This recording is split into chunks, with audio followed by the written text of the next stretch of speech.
Well, congratulations, obviously. I mean, this has got to feel like a dream at this point, right? I mean, you couldn't have drawn up the UFC career any better.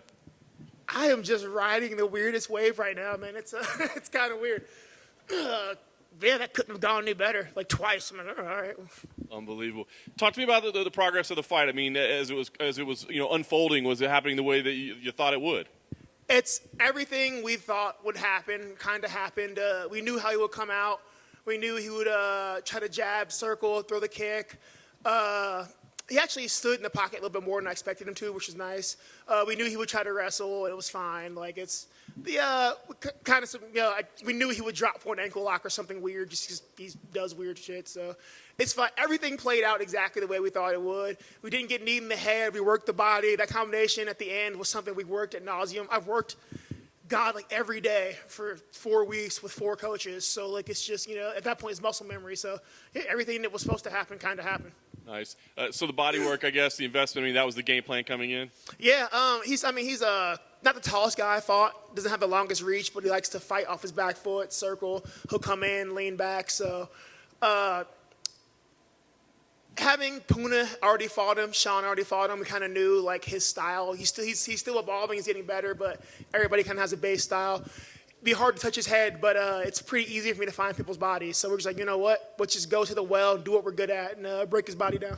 And after you won, you said, hey, don't call me journeyman. I mean, is that a chip that you've had on your shoulder? That's a really bad chip. I am really sick of people calling me a journeyman. Like, it is very disrespectful. And I'm just like, I hate everyone that says it. And I'm sure me saying this is going to make people say it more because people are assholes. But, yeah, I take it personally. And they're like, oh, yeah, he's a journeyman. I'm like, well, fuck you then. And then it happens a lot. Makes me angry. And I'm a guy that follows the polls and all the betting stuff. They're like, Chris Curtis has no chance. I would bet my mother's and my grandmother's soul on it. I'm like, wow, you feel that strongly that I suck that much.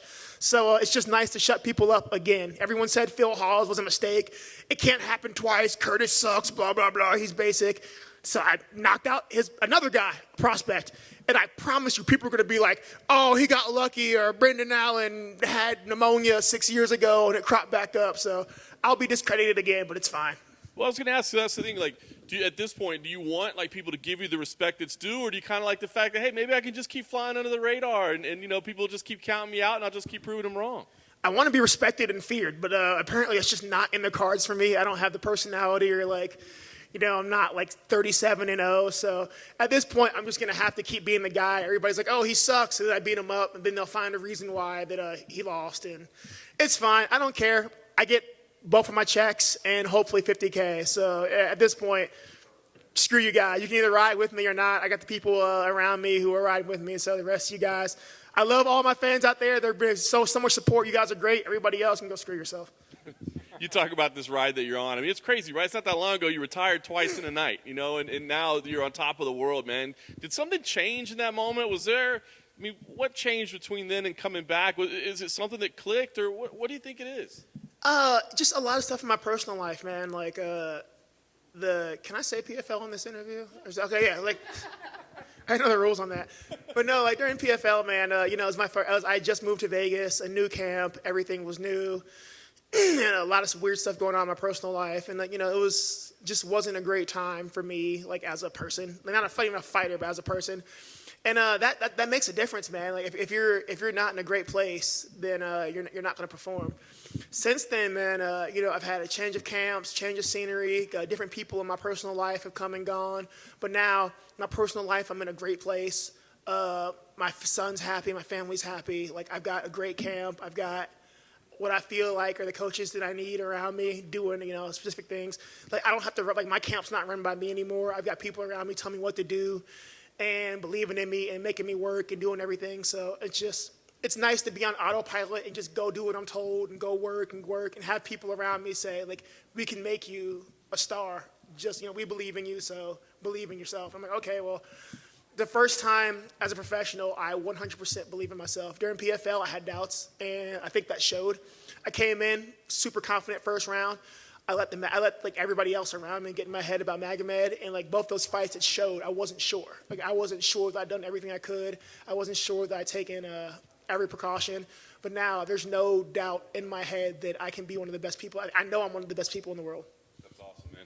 The last thing for me, I guess, I say you'll fight next week if they'll let you. But I mean, what do you want to take any time off after a year like this? I mean, what is the plan? Are there names that you want now? Are you looking at rankings now? I just changed tax brackets twice in 4 weeks, 6 weeks. So I am down to fight again next week. Like, I don't care. Like I said, I'm 34, man. I'm getting a lot of grays right now. So I am just trying to stack up as much money as I can, as quick as possible, and just have fun, man. Like, I love fighting. Fighting's my job. There's a lot of people in this sport who like to compete, a lot of people who like to win, but very few people in this sport, I promise you, enjoy the act of fighting. I genuinely enjoy the act of violence. I enjoy fighting other people.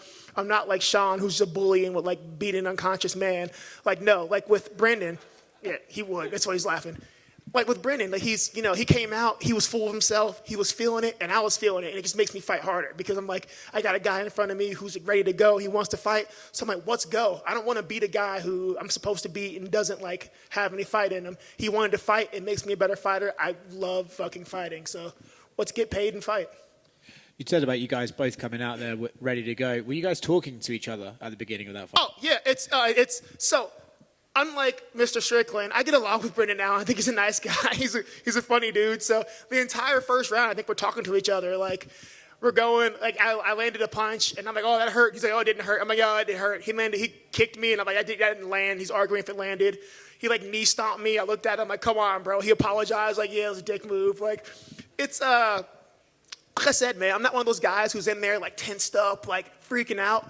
This is the most fun I get to have in my adult life, is I get to go in there, fight somebody in a steel cage in front of people. And I think for a little bit, Brendan was feeling it, too. Like, this is like, I'm not going to sit here and be like, oh, I got to put my mean face on. Like, for what? We're fighting. I don't need to give you a mean face. I'm not going to intimidate you anymore. Let's just go fucking go. And we were having a blast. So, why not? Why not talk? Why not, egg each other on? Was there a moment where you could both hear Michael Bisping maybe helping him out of a bit of grappling? No, so it's funny. He's on my back and I'm getting up. And I'm like, you know what? And like, as I'm standing, I'm like thinking to myself, so how he is now, I couldn't really tell like how much he was behind me. So I'm like, do I address the hands or the hook first? And Michael Bisping's like, you should probably go to the baseball grip. I'm like, thanks, Mike Bisping. And I went to the baseball grip. Like, yeah. So, because I was wondering myself, I was like, okay, I'm not in danger, but I have to address one of these first. And I was trying to decide, like mentally, like, where do I go? And Mike Bisping's like, yeah, I'm not really coaching him, but you should go for the baseball grip. I'm like, I'm not going to argue with Mike Bisping, so thank you, Mike Bisping. Congratulations. Thank you. Congrats on the win. Action man, not journeyman. Thank you. I love this guy. Walk us through that finish. That body shot was fantastic, and it set everything up. How did you see that opening? How did you catch that read? Hilariously, the entire game plan for this fight was off of his kicks, off of his punch, everything. Meat hook to the body, go to the head. Meat hook to the body, go to the head. He throws anything, cross to the body, go to the head. He steps in, hook to the body, hook to the head. Sean and Puna both said he's a good striker, but he's not particularly like super powerful. And in this fight, everybody gives me shit for the Phil Hawes fight about like, oh, he was beating you up. I got hit twice clean from punches, first of all, so screw you guys out there. But second, it's a different fight, man. I was coming in on short notice against a guy, one of the bigger guys in the division. Like Phil's a 215 on fight day, so I can't go heads up with Phil Hawes. Like I'm a natural welterweight, well I was at least. I'm not going back now. But I can't go heads up with a guy like that. Brendan, being not quite the athlete, but better fighter, it let me, okay, sit down, go in the pocket, move around.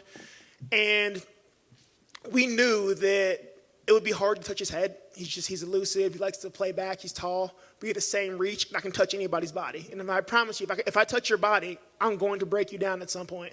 So the entire game plan across 4 coaches was hit him in the body, hit him in the head, hit him in the body, hit him in the head. Every time you move, hit him in the body, hit him in the head. Step off line, hit him in the body, hit him in the head. And I played that on repeat until the fight was over.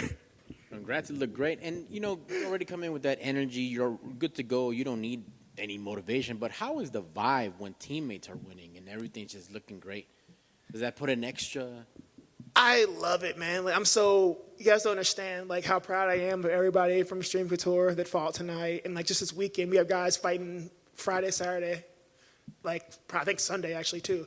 So we've got guys fighting all weekend. You guys will never know how proud I am. Everybody put their work in. Like, there's so many people leaving blood, sweat, and tears on that mat that It's freaking amazing. We've had a very good weekend. Win, lose, or draw, I'm proud of all these guys. I got to watch my teammates fight. I got to watch Maki fight. I got to watch Cheyenne fight. I got to watch Manel fight. So seeing these guys go out there and put it on the line, win, lose, or draw, it's just like, how can you not leave it all out there when you see your friends and your blood and your freaking, like, that's your family. You go out there and put it on the line. How can you not? So I was the last extreme guy from the night, so I was like, you know what, I'm going to close it with a bang for my teammates and my coaches and everybody else. So we went out and did it. That was awesome. Congrats. And shout out with the poses at the end. That's how, like, Hulk Hogan, Randy Couture, Randy Orton poses, just do it. Yeah, right. You gotta have fun. Like, God, this sport's full of people who really want to be cool and they're not. So, like, I know I'm a dork. I'm okay with it. I've always been a dork, so I just embrace it. Totally fine with it. Well, you won, so that's what's up. Right? Who dares wins.